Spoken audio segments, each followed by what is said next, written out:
Hello everyone, उम्मीद करते हैं आप सब बहुत अच्छे होंगे। केवीएस एग्जाम की अगर आप तैयारी कर रहे हैं तो आज का क्लास आपके लिए बहुत ही यूजफुल साबित होगा। आज का क्लास बहुत ही छोटा सा क्लास है।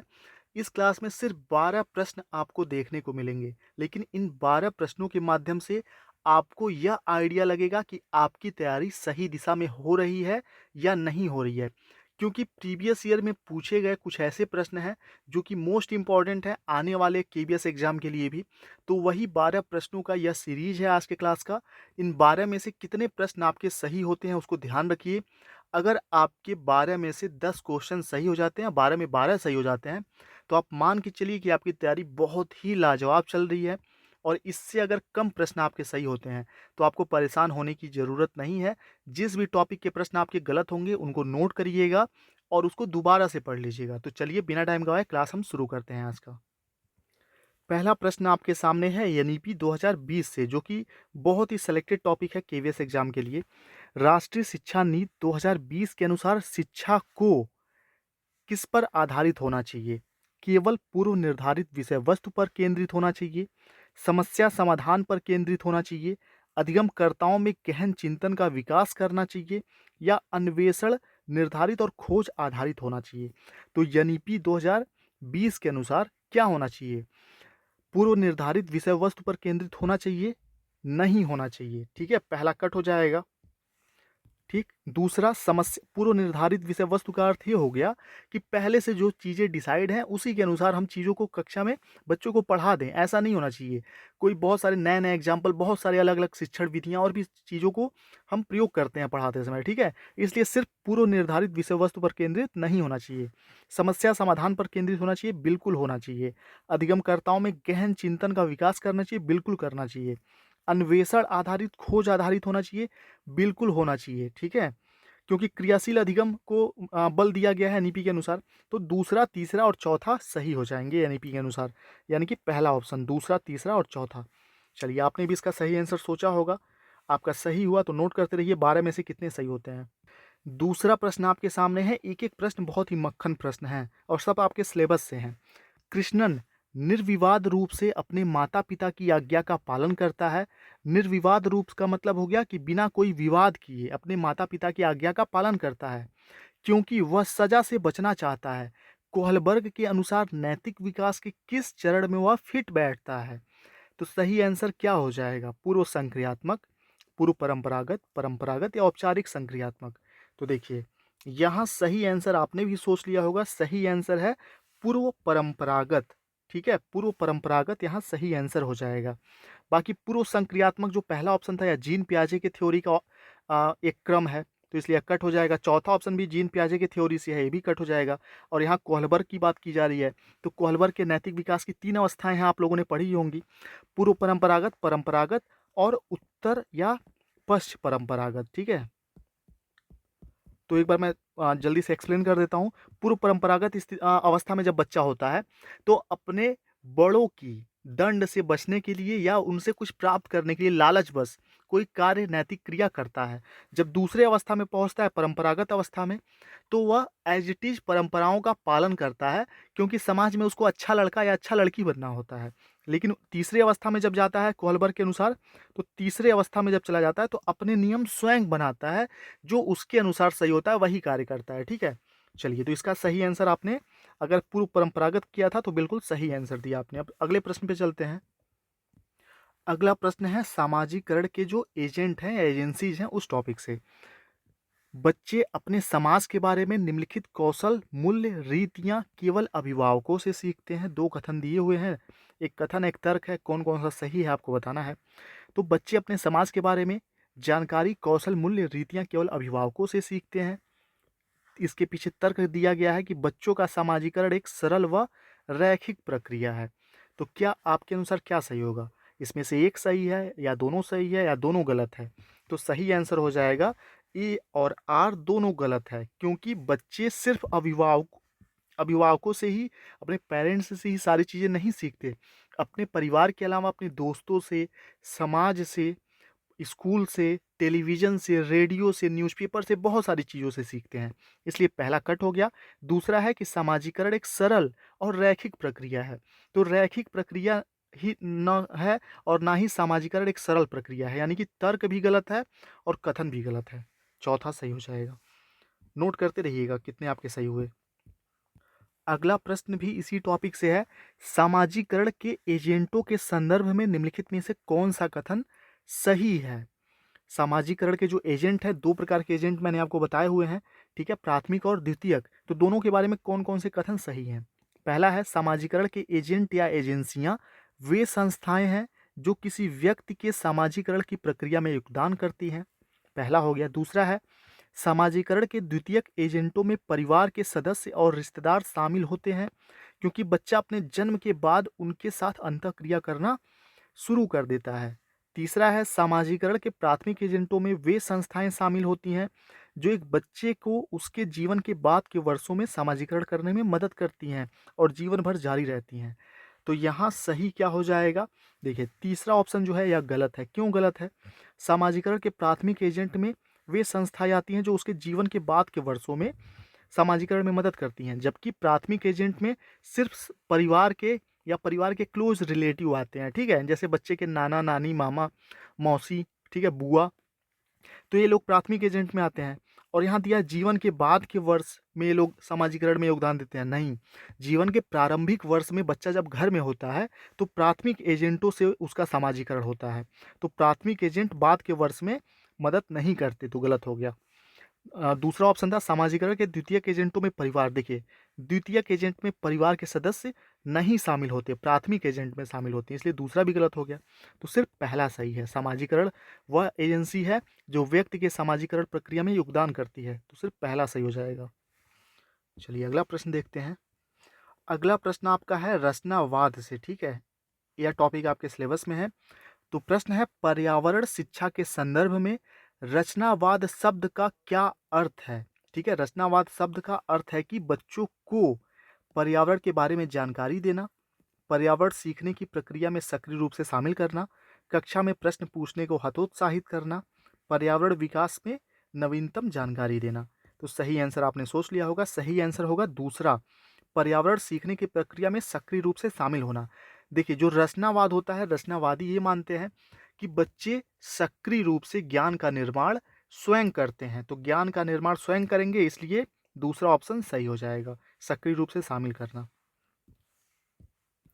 अगला प्रश्न है शिक्षक की भूमिका वाले टॉपिक से। इनमें से कौन सी भूमिका एक शिक्षक को निभानी होती है?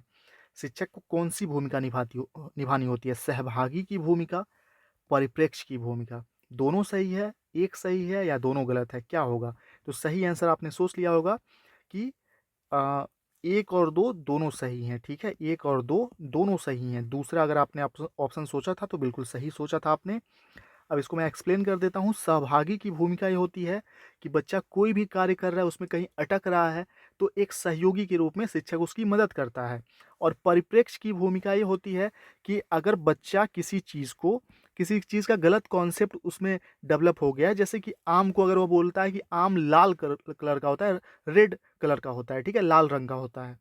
तो शिक्षक के रूप में परिप्रेक्ष्य की भूमिका अगर आप निभाएँगे, तो इसका अर्थ ये होता है कि उसको आप गलत साबित नहीं करेंगे, लेकिन आप कहेंगे कि ठीक है, जो तुम कह रहे हो सकता है कि कुछ प्रजातियाँ लाल रंग की भी होती होंगी आम की, लेकिन सार्वभौमिक रूप से आम पकने के बाद पीला और पकने से पहले हरा होता है। तो ये जो आपने भूमिका निभाई, इसी को कहते हैं परिप्रेक्ष्य की भूमिका निभाना, ठीक है?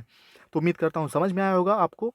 चलिए, और इसी बात पे अगर आपको ये क्लास सही लग रहा हो या मेरे पुराने क्लास भी आपको पसंद आ रहे हों, तो कमेंट बॉक्स में प्लीज़ कुछ अच्छा लिख दिया करिए और लाइक ज़रूर करिए। मोटिवेशन बहुत ज़रूरी है एक शिक्षक के रूप में मुझे भी, ठीक है? ताकि मैं और मोटिवेट होके और बढ़िया क्लास आपके लिए प्रोवाइड कर पाऊँ।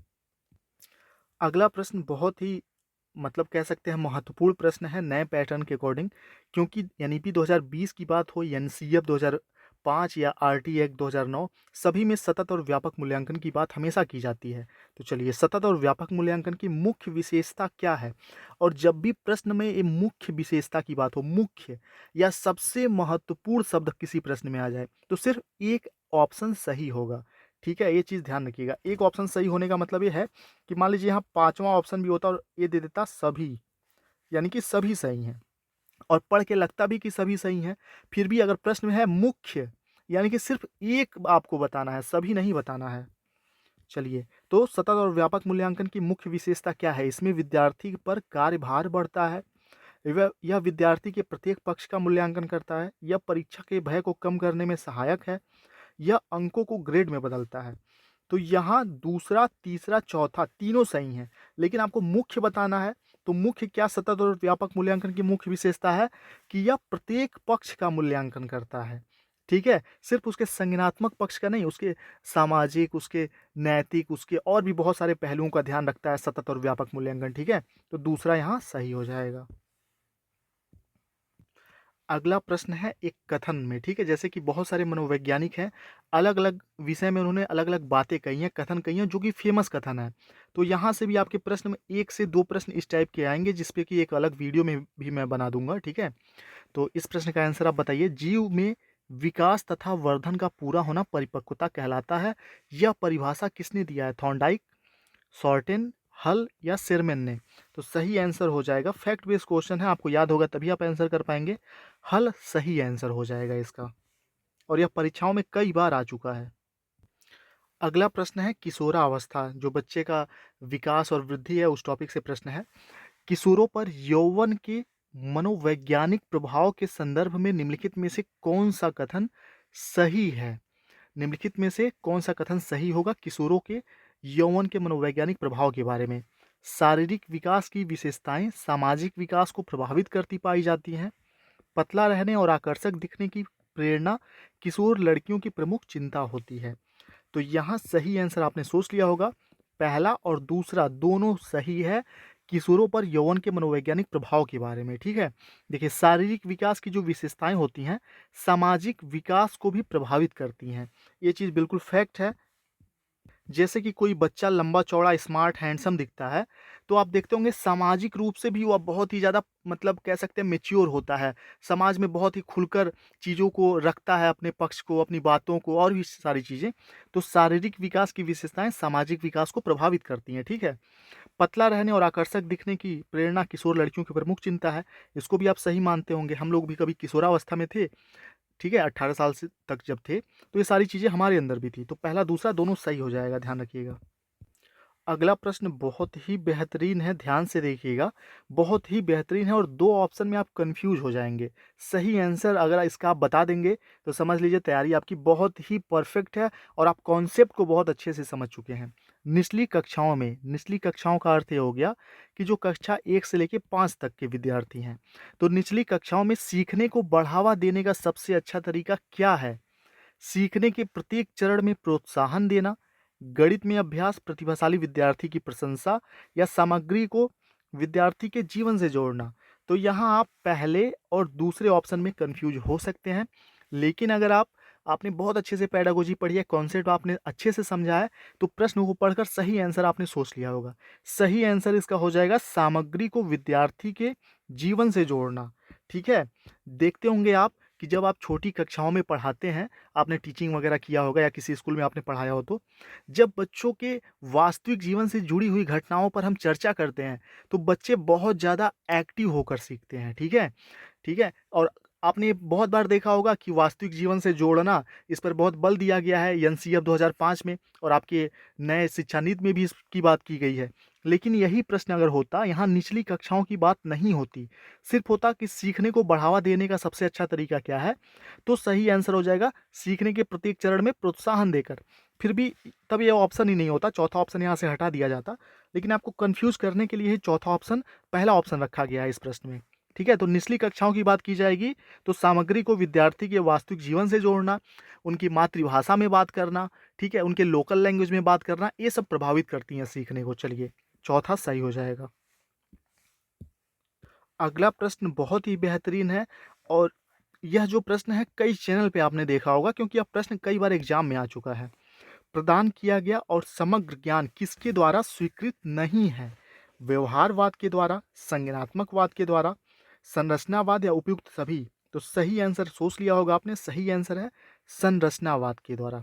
जो संरचनावाद है, इसमें क्या चीज़ होता है, संरचनावाद में माना जाता है कि बच्चे ज्ञान का निर्माण स्वयं करते हैं, सक्रिय रूप से एक्टिव रहकर, ठीक है? तो जब बच्चा सक्रिय रूप से एक्टिव रहकर ज्ञान का निर्माण करेगा, तो उसको कहीं से ज्ञान प्रदान थोड़ी ना किया गया, उसने तो ज्ञान का निर्माण स्वयं किया। और न समग्र ज्ञान का अर्थ ये होता है कि ज्ञान कहीं रखा हुआ है, ठीक है? किसी टेबल मतलब कहीं रखा हुआ है, रखा हुआ होने का मतलब किसी दूसरे के मस्तिष्क में, और उस मस्तिष्क से आपके मस्तिष्क में ट्रांसफ़र हो जाए, तो इसको कहते हैं समग्र ज्ञान, ठीक है? यानी कि ज्ञान का स्वरूप हमेशा एक सा नहीं रहता, बदलता रहता है परिस्थिति के अनुसार। तो समग्र ज्ञान और प्रदान किया ज्ञान या व्यवहारवाद में स्वीकार्य है, लेकिन संरचनावाद में नहीं, ठीक है? तो इसलिए यहाँ तीसरा कौन-सा नहीं है वो बताना था, तीसरा सही हो जाएगा।